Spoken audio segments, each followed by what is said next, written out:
Lu pernah nggak nih naik kereta dengan kecepatan 350 km per jam, tapi duit rakyatnya udah lari 700 km per jam?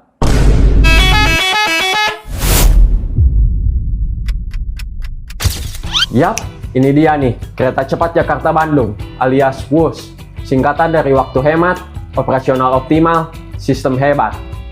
Tapi kalau rakyat yang baca kayaknya singkatannya bisa beda tuh. Jadi waktu habis, ongkos over, semangat hilang. Wah, kaget. Katanya ini tuh simbol kemajuan bangsa nih. Tapi tiap kali gua lihat harga tiketnya, kayaknya ini simbol kemajuan dari hutang keluarga. Jadi ceritanya kita mulai nih, dari tahun 2015. Jadi pemerintah itu pengen bikin kereta cepat Jakarta-Bandung. Biar modern, efisien, dan juga keren kayak Jepang. Tapi bedanya nih, Jepang beneran punya Shinkansen. Sementara kita punya PowerPoint-nya aja dulu. Jadi awalnya Jepang nih yang nawarin teknologi, tapi kalah sama Cina.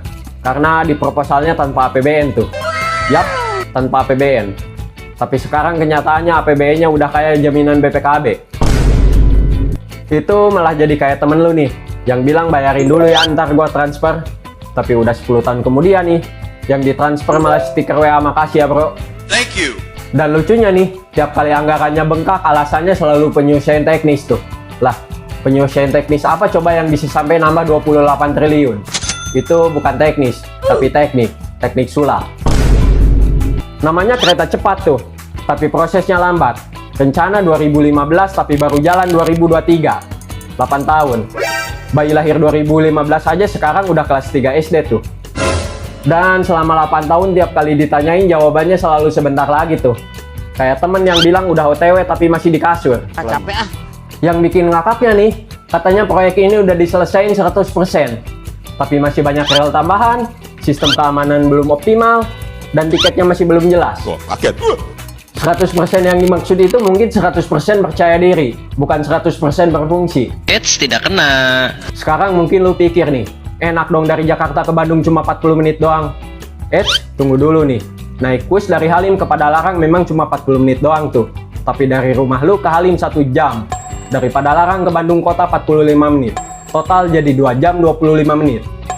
Sama aja tuh kayak naik mobil. Bedanya nih, di sini lu bayar lebih mahal, parkir lebih jauh, dan foto di stasiun lebih estetik. Benar-benar kereta cepat yang bikin perjalanan tetap lama tapi lebih gaya. Tiket WUS itu 200 sampai 250 ribu nih. Sementara kalau naik travel, cuma 150 ribu doang. Udah dapet snack, AC, dan bonus denger drivernya nyanyi lagu Dewa 19. Mobil macam apa ini? Lambat, kayak sepo. Itu lagi, singkirin nih. Dan lucunya nih, waktu awal buka banyak tuh penumpang yang pengen nyobain doang. Buat ngerasain sensasi ngebut 350 km per jam. Tapi habis itu nggak balik lagi. Karena dompetnya juga udah meluncur ke jurang ekonomi. Makanya sekarang ada tuh promo 50%. Tapi kalau harus ada promo biar rame, namanya itu bukan inovasi, tapi diskon rasa depresi. Katanya pakai teknologi mutakhir dari Cina tuh. Tapi beberapa teknisinya bilang nih, kalau nggak semua manualnya diterjemahin ke bahasa Indonesia. Jadi teknisi lokal kayak lagi main tebak-tebakan. Ada momen dimana teknisi lokal lagi baca panduan tuh. Do not operate while heating system unstable. Terus dia bilang nih, lah ini maksudnya apa nih?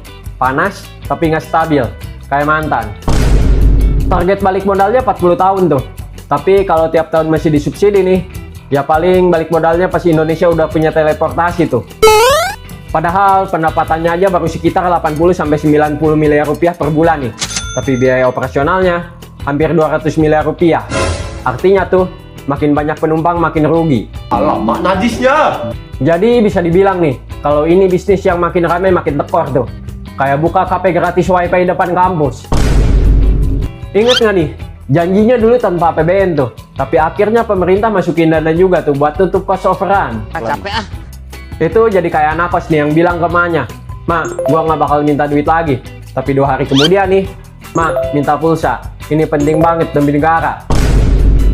Dan tiap kali dikritik jawabannya selalu sama tuh. Ini investasi jangka panjang. Padahal panjangnya itu panjang banget nih. Sampai yang resminya aja mungkin udah pensiun. Wah, kaget. Kita nggak usah jauh-jauh nih. Jepang aja bikin Shinkansen tahun 1964 modal gede tapi balik modal tuh. Cina bikin ribuan kilometer HSR tapi connect semua.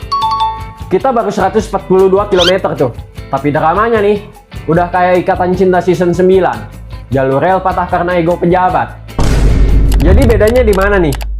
Ya tentu aja di niat dan konsistensi tuh. Bedanya nih, di sana proyek sama dengan transportasi tuh. Tapi kalau di sini, proyek sama dengan tender, selfie, plakat, nasibok, dan juga bonus utang negara. Jadi pelajaran dari WUS ini sederhana tuh. Kereta cepat nggak salah, tapi yang salah itu ekspektasi cepat tapi realisasi lambat. Jadi kita pengen maju nih, tapi mentalnya yang penting upload dulu beresin belakangan. Pengen kayak Jepang tuh, tapi manajemennya masih kayak ngerakit-rakit kayak tanpa obeng. Semoga WUS ini bukan jadi simbol kemajuan gaya hidup tuh, tapi juga jadi pengingat nih, kalau mau cepat jangan cuma keretanya, tapi juga akal sehatnya.